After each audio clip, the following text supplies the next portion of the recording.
Headlines. A video that shows the beheading of another American journalist delivers a second message to America to halt airstrikes in Iraq. Ukrainian President Petro Poroshenko's office says Ukraine and Russia have agreed to a ceasefire in eastern Ukraine. And President Park Geun-hye calls for a speedy deregulation in the labor market and service industries in the country, calling unnecessary business restrictions cancer. Hello and welcome to ARIRANG News. Thanks for joining us tonight. We start off in Ukraine, where a much anticipated step to establish peace in eastern part of the country has been reached. Kiev says that its President Petro Poroshenko and Russian President Vladimir Putin have agreed on a permanent ceasefire in this region. And for this and other international headlines, Sun Jung-in is joining us from the News Center. Jung-in, have both sides confirmed the ceasefire deal? Well, Poroshenko's press office announced that he and Putin reached the agreement on a permanent ceasefire in the Donbass region through a phone conversation. That area includes the cities of Donetsk and Luhansk, which have been the center of the heaviest fighting between pro-Russian separatists and Ukrainian forces. Earlier, Putin's spokesman Dmitry Peskov made a similar statement, saying the two largely coincided on what needed to be done to resolve Ukraine's 6-month-old crisis. However, the spokesman made no mention of a ceasefire, saying that Russia was not a party to the conflict to begin with and therefore cannot physically agree to it. There was no immediate sign of a halt in the fighting between Kiev's forces and pro-Russian rebels in the region. And moving on to yet another horrific video that's been released by Islamic State militants. The footage shows the beheading of another American journalist whose life was actually threatened 2 weeks ago in an earlier execution video for James Foley. What's the reaction from Washington? Well, the White House National Security Council says the U.S. intelligence community is working as quickly as possible to determine the video's authenticity.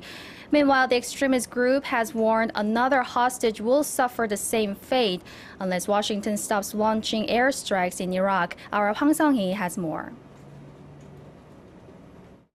It's titled A Second Message to America, and it's a message that's just as brutal as the first. The video shows another American hostage dressed in an orange jumpsuit on his knees next to a masked man dressed in black and holding a knife. The beheading of U.S. journalist Steven Sotloff was posted online Tuesday by the Islamic State with a warning to President Obama to halt airstrikes in Iraq. So just as your missiles continue to strike our people, our knife will continue to strike the necks of your people. The masked man's voice is the same, an apparently British voice, as the world heard on the video of James Foley's murder a fortnight ago. Mr. Sotloff, a 31-year-old freelance journalist from Miami, disappeared while reporting from Syria in August last year, but his family had kept the news secret, fearing harm to him if they went public. Last week, Mr. Sotloff's mother issued a video appeal, pleading with the militants to spare her son. As a mother, I ask your justice to be merciful and not punish my son for matters he has no control over. In an effort to help battle Islamic State, President Obama announced Tuesday he will send around 350 additional military personnel to Iraq to protect U.S. diplomatic facilities and workers in Baghdad. The masked man in the latest video also shows who he claims to be a British national, identified on screen as David Haynes, and makes it clear he is also now at risk. Hwang Sang-hee, ARIRANG News. Now moving on to the Ebola outbreak in West Africa, Chung-in. Aid organizations fighting to contain this disease in the area have appealed for urgent international assistance. What's changed in the situation there? Well, the agencies claim that if not stopped, the Ebola virus could very well threaten peace and security beyond the borders of Africa, and they're calling for a boosted global approach before it's too late. Our Connie Kim has the details. Aid organizations battling to contain the worst ever outbreak of Ebola have issued separate but very similar demands. They say international intervention is needed to stem the spread of the deadly virus, calling it a global problem, not just something confined to West Africa. Doctors Without Borders, the group spearheading medical efforts in affected countries, says the fight is being lost, with treatment centers being reduced to places where people go to die alone. 6 months into the worst Ebola epidemic in history, the world is losing the battle to contain it. Leaders are failing to come to grip with this transnational threat. In a separate speech in the U.S., the head of the National Public Health Agency warned the epidemic is spiraling out of control, with infection numbers rising fast. There is a window of opportunity to tamp this down, but that window is closing. We need action now to scale up the response. Frieden went on to say the answer to this outbreak comes down to three things: resources, technical experts in healthcare and management, and a global, coordinated, and unified approach. The World Health Organization, criticized for not acting sooner to bring the outbreak under control, reports that more than 3,000 people have been infected in West Africa, but this could rise to 20,000 and spread to more countries. Meanwhile, the UN Food and Agriculture Organization has issued a food security alert for Liberia, Sierra Leone, and Guinea, which are the countries most affected by the outbreak. Connie Kim, ARIRANG News. Now on to the latest in the massive celebrity photo leak incident. Apple issued an official statement confirming that a number of celebrity accounts were targeted and compromised. Yes, but the tech giant also defended itself, saying that none of the cases was a result of a security breach on iCloud or the Find My iPhone service. Actress Jennifer Lawrence and model Kate Upton were among the dozens of female celebrities whose private nude photos were hacked and uploaded onto a website, triggering security concerns. Apple said following a 40-hour probe, its engineers believe the hackers likely used usernames, passwords, and security questions to gain access to the accounts, which they say is common on the internet. I see. I guess whether it's Apple or not, the best answer is to keep all your pictures anywhere close to the internet. Anyways, Chung-in, thank you so much for those stories, and we'll see you back here in just about 2 hours. For the latest in news that impacts Korea and the world, join Kang Chae-ri for a lively half hour that covers politics, business, international news, and much more. Live at 8 every weeknight on ARIRANG TV. Human Rights Council headquarters in Geneva on Thursday, finding ways to persuade. President Park Geun-hye checked in on the country's path toward deregulation on this Wednesday, following up on dozens of regulatory reforms proposed at a meeting with officials and business leaders back in March. President Park said that streamlining red tape is a necessary step for creating economic opportunities. She urged the government and the parliament to cooperate in passing deregulation bills and thereby stimulate the economy and create jobs. At today's meeting, the government said it has nearly completed the required changes to 4/5 of the reforms brought up in the previous meeting. The government also introduced new deregulatory measures for the construction, online economy, and agriculture sectors. Legislators here in Seoul voted on whether to strip a ruling party lawmaker of his immunity from arrest on this Wednesday. Our National Assembly correspondent Kim Young-gil has a result of that vote as well as what the lawmaker is being accused of. Ruling Saenuri Party lawmakers Hong Kwang-ho will remain immune from arrest for the remainder of the 100-day regular parliamentary session. Among a total of 223 votes, 73 are in favor, 118 are against, 8 have abstained, and 24 are invalid. The arrest motion for lawmakers Hong Kwang-ho is rejected. The four-term lawmaker stands accused of taking some $63,000 in bribes in 2012 from local railway supplier AVT in exchange for business favors. At the time, Song was the chairman of the Parliamentary Land and Maritime Committee, which oversees the Korea Rail Network Authority. Before the plenary vote, Song was given a chance to make a personal address. I have been accused of taking bribes from a train component maker, but I have never been asked to give favors to any railway part supplier and have never pressured them for money. By law, Korean lawmakers are immune from arrest during parliamentary sessions. If Wednesday's motion had passed, Song's immunity would have been stripped. The stage for today's vote was set by a prosecution-led anti-corruption campaign. The ruling's Henry party said it would not stand in the way of the investigation. Regarding the hundreds of pending bills related to stimulating the economy, they went untouched during Wednesday's plenary session as the rival parties continued their discord over the special Seoul ferry bill. Kim Young-gil, ARIRANG News. And on to the 3 American detainees held in North Korea. The U.S. government says it's doing all it can to secure the release of these men. Speaking to CNN on Tuesday, State Department spokesperson Jen Psaki said the U.S. was looking into a variety of options to help them, such as dispatching a special envoy. She added North Korea refused Washington's earlier proposal to send Robert King to Pyongyang, his U.S. special envoy for North Korean human rights. The White House also says the safe release of its citizens is at the top of the administration's agenda. The comments come a couple of days after the 3 detainees were each granted a 5-minute interview with CNN in which they all pleaded for the U.S. government to do more to help them. And the reports have now been confirmed. A top North Korean diplomat is visiting Geneva for talks next week for the first time in 20 years. The Swiss daily Le Temps reports that Kang Seok-ju, a key figure in North Korea's foreign affairs, is set to meet with Swiss State Secretary of Foreign Affairs Yves Rossier during his 3-day visit. Kang is also regarded as the point man when it comes to North Korea's nuclear weapons program.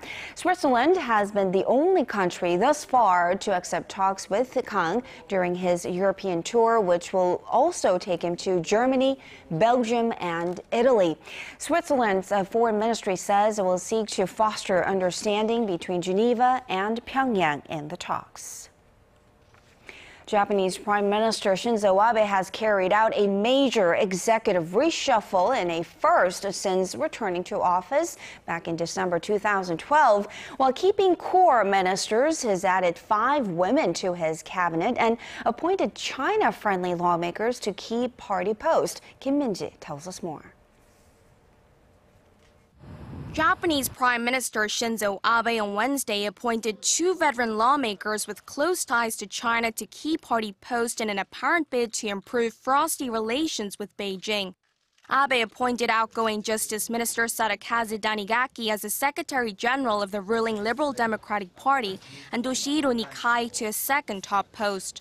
This shakeup is seen as a move to strengthen party unity and revamp his image as his approval rating has dipped to around 50%. Meanwhile, Abe's main political rival Shigeru Ishiba, who turned down the national security legislation post, will assume a newly created cabinet post aimed at boosting regional economies.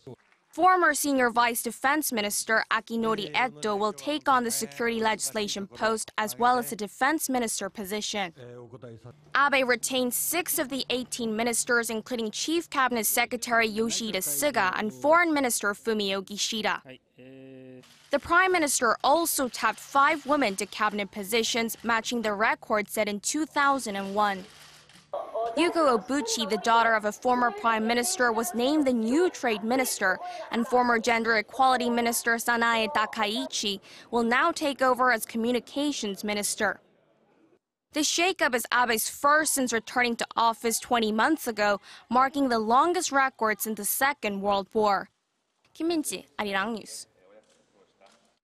Korea is often praised for having advanced IT technologies and infrastructure, but apparently there are some negative elements that have weakened Korea's competitiveness. Our Song Ji-sun tells us where Korea stands on the World Economic Forum's list. Korea has taken a step backward in terms of global competitiveness. The World Economic Forum, in its annual report, placed Korea 26th in the world, a spot lower than last year. It's the nation's lowest ranking since 2004. The finance ministry pinned the slide to April's deadly ferry disaster, which has dented domestic spending, and Pyongyang's continued missile launches.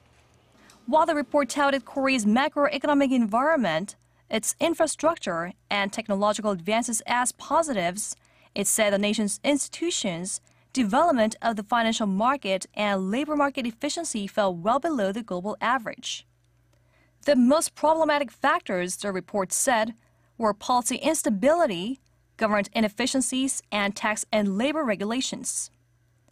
The annual report evaluates 144 global economies based on 12 different categories. The rankings at the top remained rather stable this year. Switzerland was number 1 for the 6th consecutive year, followed by Singapore and the United States.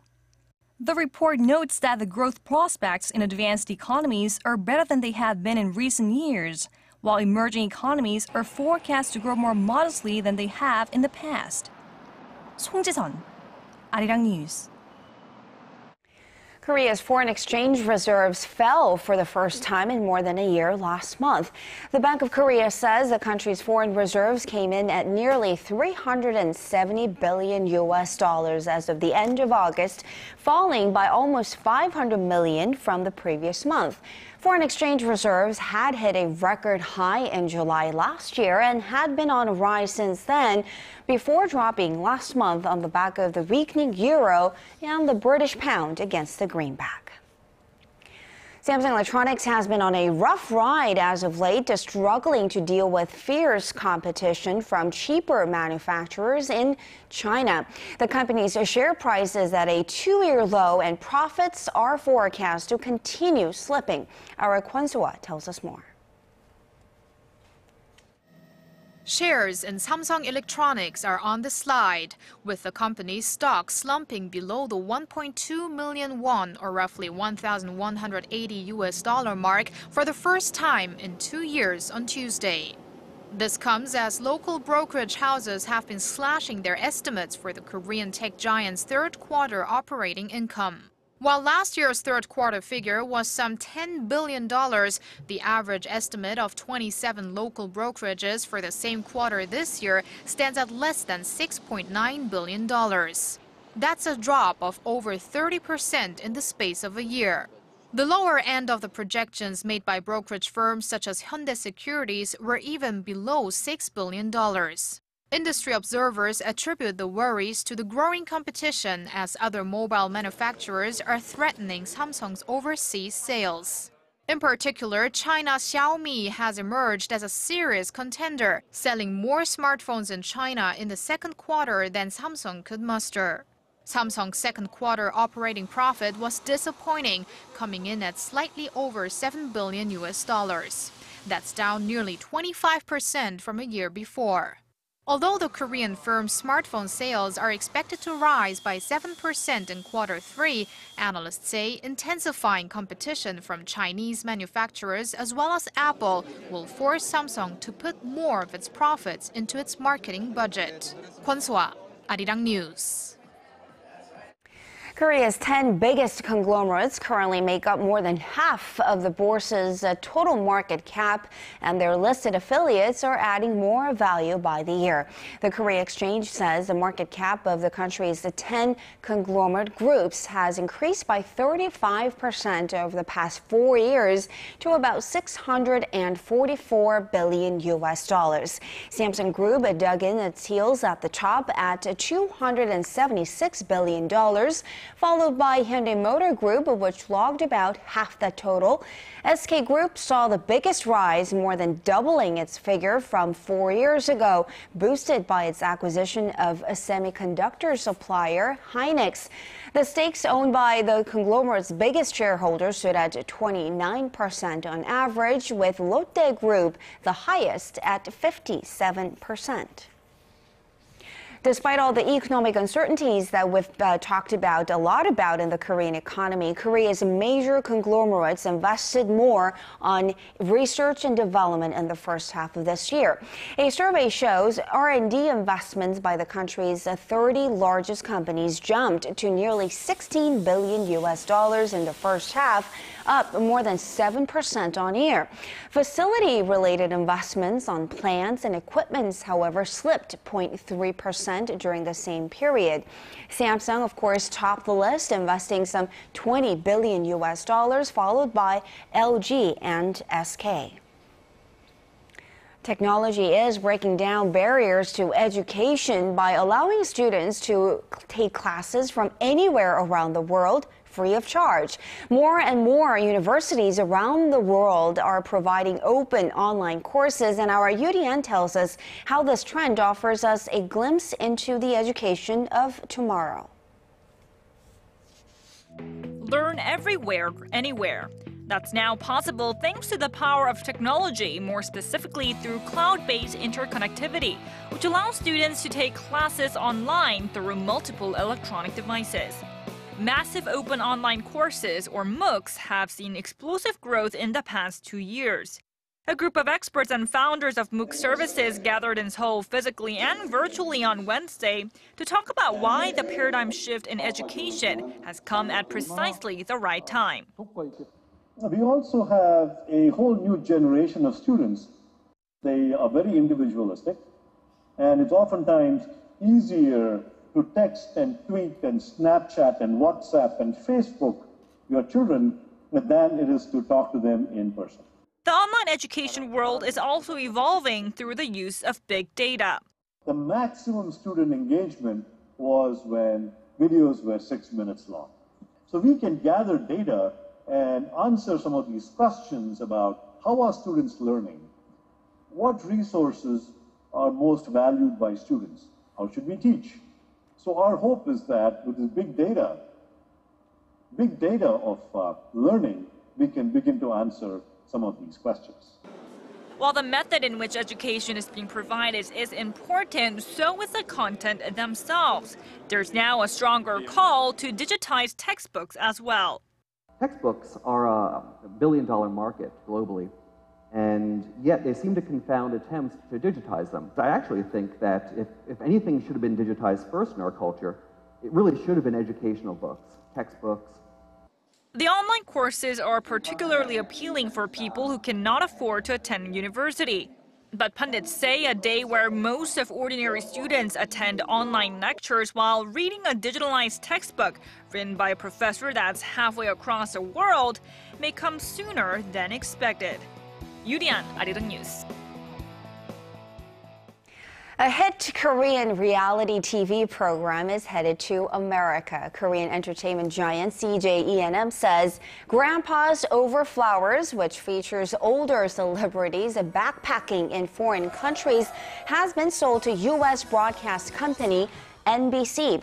Better Late Than Never, as it will be called in the U.S., will follow the exact format of its Korean predecessor, albeit with American celebrities doing the traveling. It's expected to debut early next year. Wednesday's news comes on the heels of another announcement last week, actually, that it's the hit Korean drama Good Doctor will be remade in the U.S. on the CBS television network.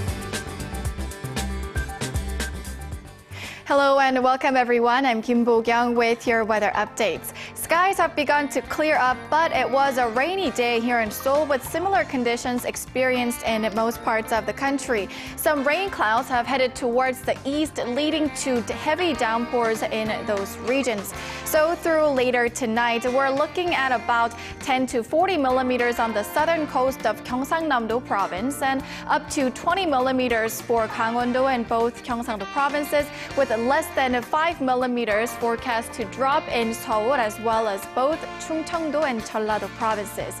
Tomorrow looks to be a much clearer day compared to today for the central regions, but there's a chance of sporadic showers down south. Other than that, the mercury will rise a couple of degrees compared to today.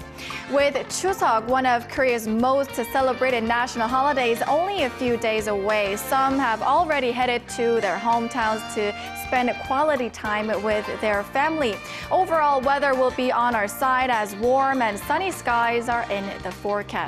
On to tomorrow's ratings. Seoul, Gwangju, Busan hit the high 20s, Daegu 30. On to other places. Daejeon and Jeju make it to 27, Dokdo and Mangkumgang to 26 and 28. That does it for me for now, but I'll be back with more updates after 10. See you then. Yes, we'll see you then. Bo-kyung, thank you very much. And that will do it for this edition of Arirang News. Thanks for watching, and I'll be back at 10 p.m. Korea time with my partner Sean Lim for Primetime News.